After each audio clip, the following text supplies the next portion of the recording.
Welcome back to the session of interviews we're doing to the authors of the book The Mind of the World Philosophy Day, sponsored by the Malaysian branch of the World Philosophical Forum and UD channel. Hi, Dr. Karim, how are you? I thank you for accepting our invitation to this interview. Thank you very much for inviting me. Thank you. Dr. Karim have written a paper called Quran, the Universal Eternal Book. And it's his contribution to the book that is going to be presented on the World Philosophy Day event in Kuala Lumpur this 21 of November 2019. So we're going to discuss, I really admire your will to continuously try to fit the modern era and the activities that, is always creating the existence of humanity towards the Quran, trying to make the rhetorical of God, of Allah, it's like living every day with us. So it's really interesting, this point of view, and I would like to ask you, since when you like being an interpreter of the Quran, of the nowadays activities, the modern activities? Okay, thank you very much for inviting me. I don't want to pretend that I'm really an interpreter of the Quran, just trying my best to contribute some little knowledge I have, but I can say that since 1999 I started really writing, but it's not really 100% something from me. I'm just a student or a learner who try to develop his own understanding of Quran. But the idea is a original Quranic ideas. Is there since the time of Prophet, that the Quran is not for the time of the Prophet, is for all humankind. So it's for every human, not even for Muslim, not only for Arab, it's for everyone. So when we talk to people, based on their area, based on their place, we can talk to them according to the Quran. So everyone can find his own, as if Quran was revealed for him. So I really start to write about this maybe I think 1999. Good. And understanding that the last 100 years, societies have changed so much. Who do you think have been the most important interpreter of the Quran since the 20th century? Really, we do have many scholars writing about Quran. They all contribute based on their knowledge and their society. But for the recent Mufassirin, if you ask me, I will mention the alim called Muhammad Rashid Rida in his tafsir called Tafsir Manar, and he's from Egypt. And so he's a really modern interpreter of Quran. So the book is both talking about modern science and the science of previous scholars. So he managed to connect these two type of idea in his book called Al-Manar.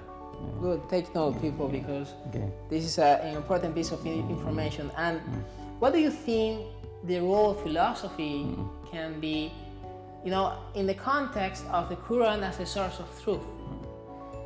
Okay, when you want to talk to people, with the Quran, when I'm in Malaysia, when I'm in US, from the same verse or from the same Quran, I can talk to people based on their background. So, and this is what Rasulullah used to do it. For example, when you want to send one Sahabi to one country, he will send someone who is from that country, meaning he knows the society, the people, how to talk to them. So the Quran, that's why we don't have a small detail in Quran. Quran is a wide.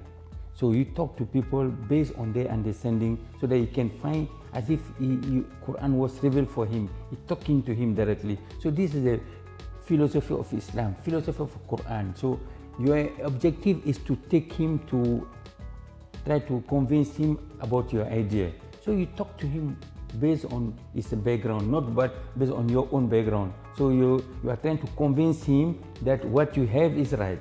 So talk to him according to his background. So this is what Quran did. And Rasulullah, when he came to Makkah, he didn't come with a physical miracle. He came with a Quran where the Arab, they only know about poetry.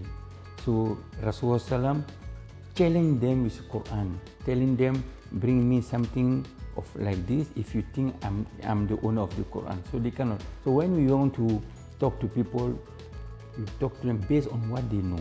So to make the communication much easier. This is the philosophy of the Quran, of Islam. Call to Allah based on what they know and what they like. Right. So, doctor, in the context that Quran is the truth or the source of truth, how can we categorize knowledge? We as Muslims, we can categorize the knowledge too. I mean, we have what you call revealed knowledge, or Naqli, and human science. I mean, Aqli.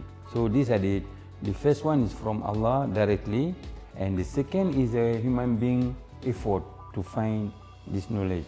So these are the two types of knowledge we have as Muslims. Interesting. And what do you think is the main challenge you have when you are interpreting the Quran? Not really change, because we as Muslims we have what we call fitra inside. So whenever you are reading Quran, is revealing some. That way there's a hadith. It comes from your DNA. Yes. The Prophet say that all human beings are born Muslim. So whenever you are reading Quran, it's not something new. It's like something knocking a door to open. It's there. This is your origin. So it's not something new.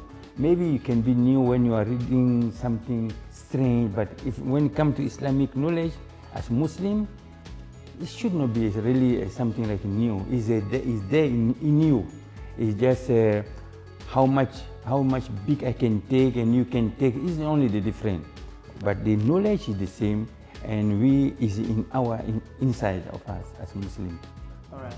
Well, thank you very much, Doctor, Welcome. for being here with us. And I invite you all to continue watching the interviews we are doing to the authors of the book, The Mind of the World Philosophy Day. Thank you very much, Doctor, for being here with us, and keep seeing you all. Thank you.